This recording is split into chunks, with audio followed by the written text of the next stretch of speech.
Hello, जय हिंद दोस्तों। Education red zone पे आप सभी का स्वागत है। आगे बढ़ते हैं हम अपनी करंट अफेयर्स सीरीज़ पर। आज की पहली न्यूज़ है, एडीबी यानी एशियन डेवलपमेंट बैंक ने नेपाल में बिजली आपूर्ति के आधुनिकीकरण के लिए दी $60 मिलियन के ऋण को मंजूरी। एशियन डेवलपमेंट बैंक एडीबी ने नेपाल में विद्युत पारेषण और वितरण प्रणालियों को उन्नत करने वाली चल रही विद्युत ग्रिड आधुनिकीकरण परियोजना के लिए अतिरिक्त सहायता के रूप में $60 मिलियन ऋण को मंजूरी दी है। अगली न्यूज़,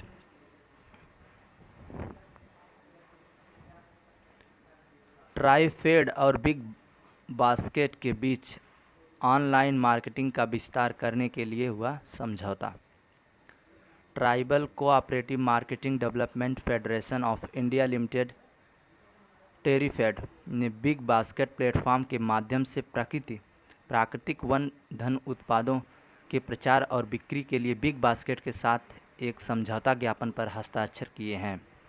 अगली न्यूज़, एम्ब्रेन ने बॉलीवुड डीवा दिशा पाटनी को बनाया अपना ब्रांड एम्बेसडर।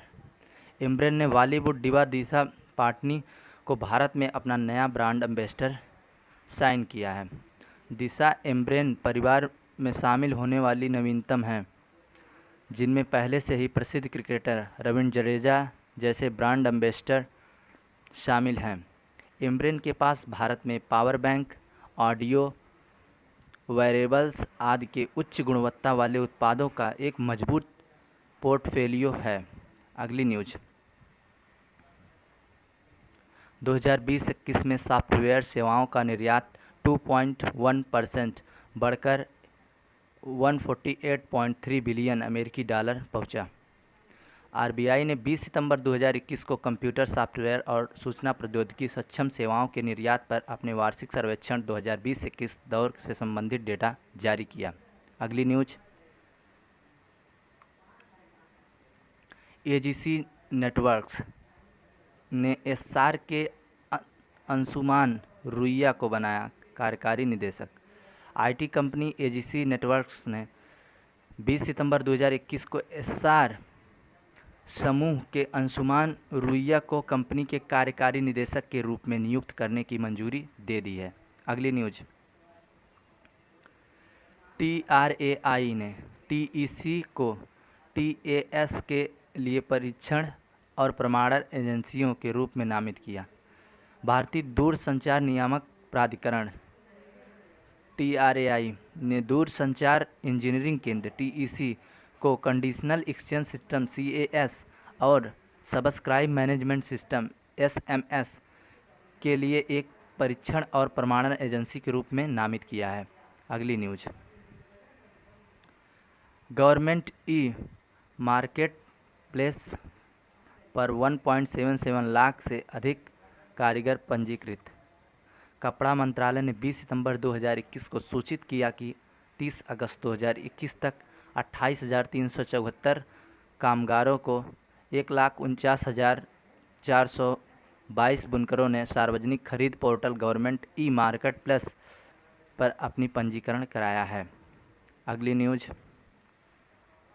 गौतम अडानी को Ramkrishna Bajaj memorial global award. Adani group के चेयरमैन गौतम अडानी को 20 सितंबर 2021 को प्रियदर्शनी एकेडमी ने 37वीं वर्षगांठ पर Ramkrishna Bajaj memorial global award से सम्मानित किया गया। अगली न्यूज़, जंक फूड को नियंत्रित करने के लिए फ्रंट ऑफ पैकेज लेबल पेश करेगा एफएसएसआई। भारतीय खाद्य सुरक्षा और मानक प्राधिकरण एफएसएसआई ने उपभोक्ताओं को स्वस्थ भोजन विकल्प बनाने में मदद करने के लिए पैकेज्ड खाद्य पदार्थों पर front of package FOP labelling शुरू करने का निर्णय लिया है। अगली न्यूज़, खाद्यान्न खरीदने के लिए खाद्य मंत्रालय ने जारी किया एक समान विनिर्देश। खाद्य मंत्रालय ने केंद्र द्वारा खरीदे जाने वाले खाद्यान्नों के लिए एक समान विनिर्देश जारी किए हैं, ताकि यह सुनिश्चित किया जा सके कि किसानों को उनकी फसलों की अस्वीकृति के बिना उचित मूल्य मिले। अगली न्यूज, अंतर्राष्ट्रीय शांति दिवस। अंतर्राष्ट्रीय शांति दिवस प्रतिवर्ष 21 सितंबर को मनाया जाता है। यह दिन सभी देशों और लोगों के भीतर या बीच शांति के आदर्शों को मजबूत करने के लिए मनाया जाता है। इस दिन की स्थापना 1981 में संयुक्त राष्ट्र महासभा द्वारा की गई थी। 2 दशक बाद 2001 में महासभा ने सर्वसम्मति से उस दिन को अहिंसा और संघर्ष विराम की अवधि के रूप में नामित करने के लिए मतदान किया। अगली न्यूज, चीन ने 20 सितंबर 2021 को लॉन्च किया तियानझोउ 3 कार्गो अंतरिक्ष यान। चीन ने अपने नए अंतरिक्ष स्टेशन के लिए एक कार्गो मिशन शुरू किया है। 20 सितंबर 2021 को दक्षिण चीन के हैनान प्रांत के वेनचांग सैटेलाइट लॉन्च सेंटर से रोबोट तियानझोउ 3 मालवाहक के साथ एक लॉन्च मार्च 7 नामक रॉकेट से लॉन्च किया गया। तियानझोउ 3 चीन के नए तियांगोंग अंतरिक्ष स्टेशन के मुख्य module Tianhe harmony of the haven के लिए आगे बढ़ रहा है। अगली न्यूज, भारत और इंडोनेशियाई नौसेना ने समुद्र शक्ति अभ्यास में लिया हिस्सा। भारतीय नौसेना के जहाज शिवलिक और कदमत इंडोनेशियाई नौसैनिकों के साथ द्विपक्षीय अभ्यास समुद्र शक्ति के तीसरे संस्करण में भाग लेने के लिए इंडोनेशिया जकार्ता के पास पहुँचे।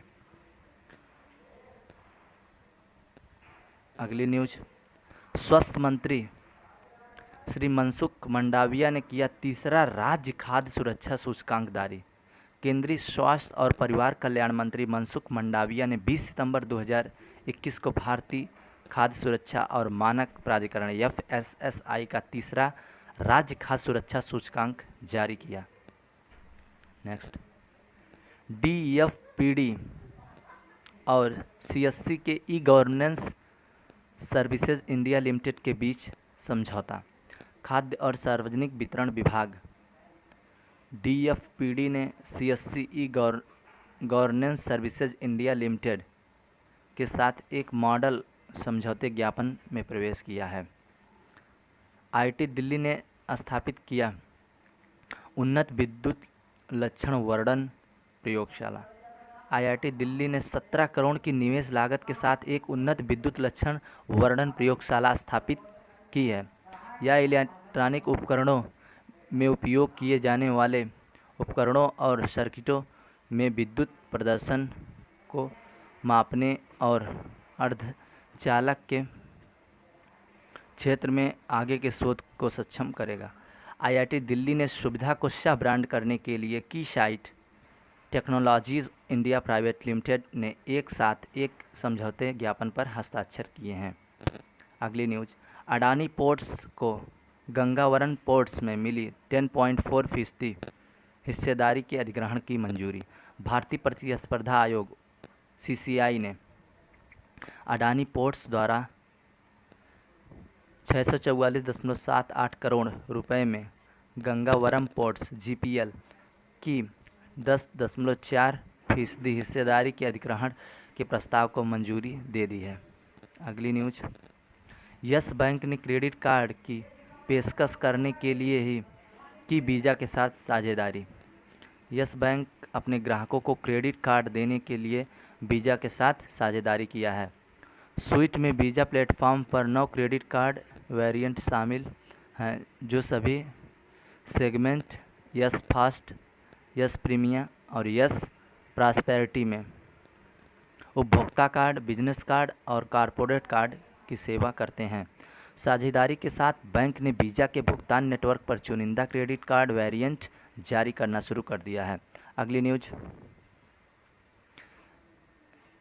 HCL टेक ने क्लाउड सेवाओं के लिए MKS इंस्ट्रूमेंट्स के साथ किया 5 वर्ष का करार। भारत की तीसरी सबसे बड़ी सॉफ्टवेयर सेवा कंपनी HCL टेक्नोलॉजीज़ ने अमेरिका स्थित MKS इंस्ट्रूमेंट्स के साथ 5 वर्ष के डिजिटल परिवर्तन सौदे की घोषणा की है। अगली न्यूज, ग्लोबल इनोवेशन इंडेक्स में भारत 46वें स्थान पर। विश्व बौद्धिक संगठन संपदा संगठन के अनुसार Bharat global innovation index GII 2021 में 132 अर्थव्यवस्थाओं में अपनी रैंकिंग में सुधार किया है, जो पिछली वर्ष की रैंकिंग से 48 ऊपर है। यानी इस बार भारत के ग्लोबल इनोवेशन इंडेक्स में वृद्धि हुई है, अच्छा प्रदर्शन रहा है। अगली न्यूज। ओके दोस्तों, तो आज हमारी वीडियो यहीं पे समाप्त होती है। मिलेंगे नेक्स्ट वीडियो में, तब तक के लिए जय हिंद।